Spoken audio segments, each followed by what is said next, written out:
Right, so inside my landscape mastery training program, I see photographers make the same editing mistakes over and over again. And this editing mistake leads to 90% of their photos looking amateurish, even when the initial photo itself is really well composed as a really lovely image. And the mistake that photographers make is to abuse 3 commonly used sliders within Lightroom. Now, the good news is that once you know how these sliders actually work, they have got the power to transform your edits. And if you're new here, my name is Will Barron and I help amateur photographers create professional level landscape images. And in this video, I'm going to walk you through exactly how these commonly abused sliders are quietly wrecking your edits, and then the correct way to use them to make your landscape edits look more professional than ever before. But to do all of this, we need to uncover what these 3 sliders are and exactly what they do. Okay, so which one of these photos looks more realistic? Well, most people would say the image on the left, and this is because the image on the right has had all of its what's called atmospheric haze eliminated by dragging the dehaze slider all the way to the right. Atmospheric haze is caused by dust, pollution, humidity, all kinds of things floating around in the air that scatter the light that is traveling towards you from that object. The further the light has to travel, the more haze there is because the light has to travel a further distance through all this stuff. And trying to eliminate all the haze from a landscape image is something that I see amateur photographers doing all of the time. And look, I'll be dead straight here, I used to do this as well. My thought was that, well, I wanted to see all of the texture, all of the detail, all of the information from the scene, front to back. I want it all to pop, all to be magical, all to be right in your face, which kind of makes sense, right? But the issue here when we dehaze a landscape is twofold. First off, it makes our image look unrealistic because out in the landscape, our eyes have seen this, our brain knows what it is. There is almost always some level of atmospheric haze that makes objects lose contrast the further away they are from us. And then secondly, when you remove atmospheric haze, you're eliminating the cue that our brain uses to calculate depth. This makes your images look flat and, quite frankly, boring. I mean, take this image for example. If I add a radial gradient and then dehaze the mountains in the background, immediately the image looks odd. It looks also flat and quite boring as well. And actually, the trick a lot of the time is to select distant objects in your scene and drag the dehaze slider to the left to add haze to your image. That's how you give it more depth and how you make it look more real and obviously sometimes just more epic as well. So that's the dehaze slider, but there's another slider in Lightroom that amateur photographers abuse even more often than dehaze, which is guaranteed to absolutely ruin your photos. So let me ask you this, have you ever chased sharpness in your images and found yourself basically overcooking them? Well, most amateur landscape photographers in their quest for the sharpest image of all time crank the clarity slider all the way up off the charts, but they don't seem to notice the weird contrast it adds and the blown highlights that it also delivers. And this is typically because they're adding clarity to the wrong parts of their image because they're not really sure how it works. Now, the clarity slider in Lightroom increases the edge contrast in the midtones of your image. This means it looks for literally the edges, right, where light and dark meet, and then it cranks up the brightness of the bright parts and it pulls down the brightness of the dark parts, so there's more contrast between them. And this is a very unnatural effect, and that's why it starts to look pretty weird pretty quickly when it's cranked over to the right. But there is a smart way to use clarity in your landscape photo editing workflow, and it involves using masks. Now I'm going to give you a full-blown demo of all of this on a full edit of an image, but a mask in Lightroom is a specific way to apply a specific effect to a specific area, and using masks is key if you want to create professional looking landscape images. Let me give you a quick example here. In this image, I feel like the rocks are looking a little bit soft, so I like to give them a little bit more texture and presence in the image. Now, what most people would do here is globally increase the clarity across the entire image. Doing this, however, makes the heather, which has already got a lot of natural edge contrast, look overly processed and just odd. Weird, right? So instead, I'm going to select the masking tool, then I'm going to select a radial gradient. I'm then going to drag this across my image to select the rocks. So the red part of the image has now been masked or selected. And I'm going to then apply clarity to that part of the image only, which is a local adjustment via this mask. And on top of all this, I'm only going to trickle the slider to the right to add a little bit of clarity, because a little bit of the setting goes a long way. And there you can see that the rocks now have a little bit more texture and punch in the image. image. So you often want to add clarity to rocks, trees, foreground elements that already have some texture that you want to increase that texture of, the contrast of, and you want to drive attention to that part of the scene. With that, it's worth mentioning the one place that you typically don't want to use the clarity slider is on clouds. Why is this? Because right, clouds are not trees or rocks. They are almost always soft, fluffy things that don't typically have crunchy, hard edges. So when you give them a crunchy, hard edge, they look weird, they look odd. And additionally on top of this, not every time, but most of the time, clouds are the thing that's the furthest away from you in your shot. And so again, as we touched on earlier on in the video, they should be softer because of atmospheric haze as well. Okay, so the texture slider was added to Lightroom after the clarity slider was implemented because the feedback on the clarity slider was that, well, the effect on edge contrast was too heavy-handed. So Adobe listened and they created the texture slider, and this slider works a little bit differently. So the texture slider in Lightroom increases the surface contrast in your scene. And let me show you this visually so it'll start to make a little bit more sense. So for example, if we add clarity to this image that's zoomed into 1600%, we can see that clarity focuses mostly on the edges of things. So the edges are obviously where things go from light to dark very close together. This in turn leads to some really heavy-handed contrast being added to your scene. The texture slider, however, adds contrast to the surfaces of things, as you can see here.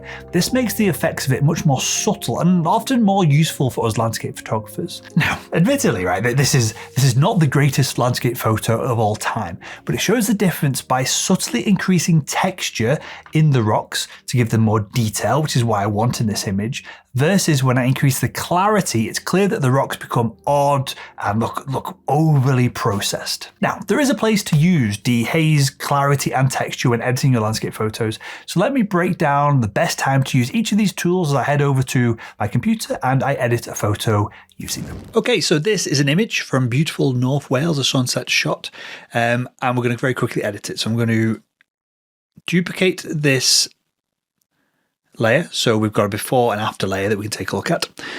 I'm going to go to filter, camera raw filter. So now we can edit the photo in camera raw, which is essentially Lightroom. Same thing, it's just we're doing this with inside Photoshop itself. So the first thing we're going to do is we're going to increase the exposure of our image just so we can see what we're working with, right? So the rocks have lots of detail.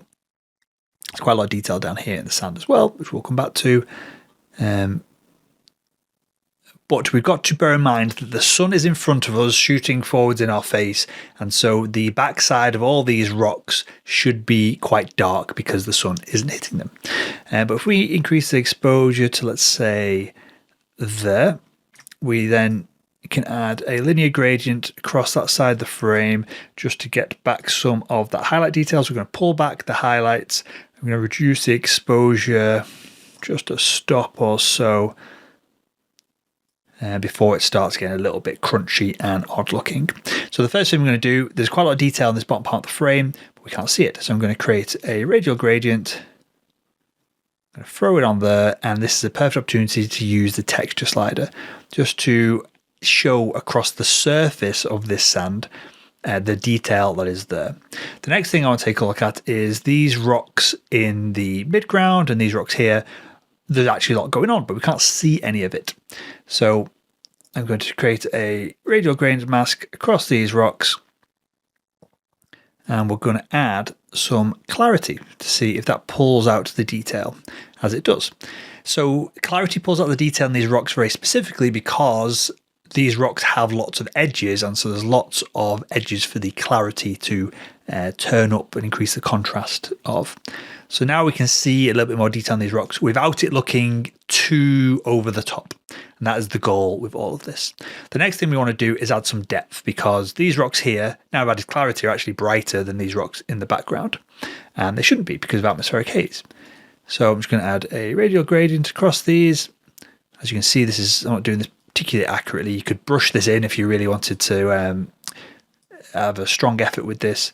I'm just going to dehaze those rocks just so if we look at them now, they look like they are further away than the rocks in front of us. I'm going to do the same on these mid-ground rocks. With a radial gradient. And again, only subtle. We don't want to go crazy with this. but just dehaze them just ever so slightly. Just going to decrease the feather on this. Again, now that rock looks slightly further away from this rock, and these already have a level of haze. I'm just going to increase the haze on that one that's already there by adding negative dehaze, otherwise known as haze, I guess. And now we've got a little bit more depth in our image than we did previously. And again, it's only subtle. We're only subtly trying to make these changes. We're not trying to make sweeping, massive global changes. We want to do all this locally and subtly. So that now is half edited. If we wanted to go into this with more nuance and we wanted to continue down the track of using texture, clarity, dehaze, something that works really well is if we had a radial gradient below the sun here, there are light rays coming down. So a light ray has obviously a edge versus the background that's behind it. The light ray itself is brighter than the background, so that it creates an edge. So clarity can work quite well just to bring out these lines and these rays. So we'll just pull that down. So now we've increased the emphasis and the depth of these rays. And something else that works quite well is if we add a radial gradient around the strongest parts of the light here. If we add some negative dehaze, it softens the light and adds almost a little bit of a glow. It's almost an autumn effect, which I've covered in other videos. But that little bit of softening to the light often helps tell the story of the light being soft and not harsh as it goes through the scouts. Especially at the top part of the image up here, that is quite a harsh bit of light. So if we add a radial gradient to this as we're zoomed in, it should hopefully be quite obvious. I will now just dehaze it. You can see that just subtle glow that it adds.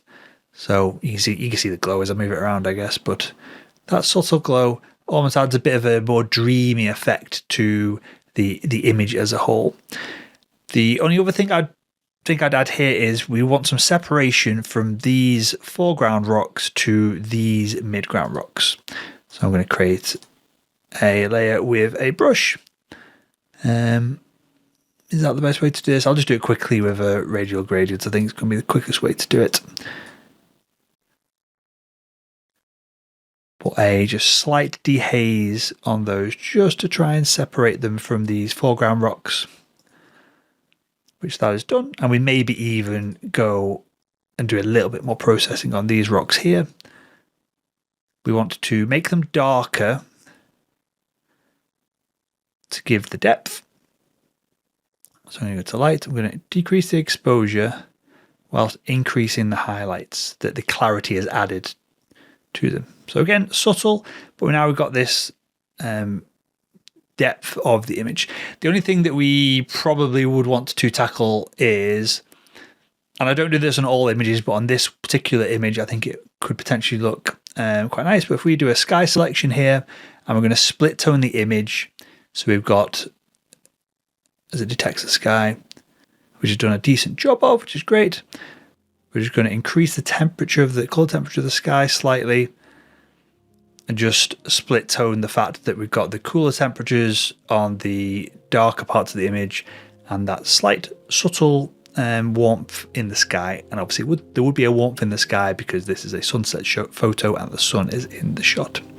So there you go. That's a very quick edit, but that's how you can use texture, clarity and dehaze to add detail to your image, to add detail to the edges of the elements within your image, and also how to add dehaze to add depth to your image as well. So as you can see, by just using a handful of tools inside Lightroom or Camera Raw, you can edit some quite demanding landscape photos without having to do anything all that complex. Now, importantly, there is one camera setting that you have to change in your camera body. You've got to physically go in the menu and change it if you want to be able to do edits like this. And if you click the video that's on the screen right now, I'll explain what that camera setting is and how to implement that change.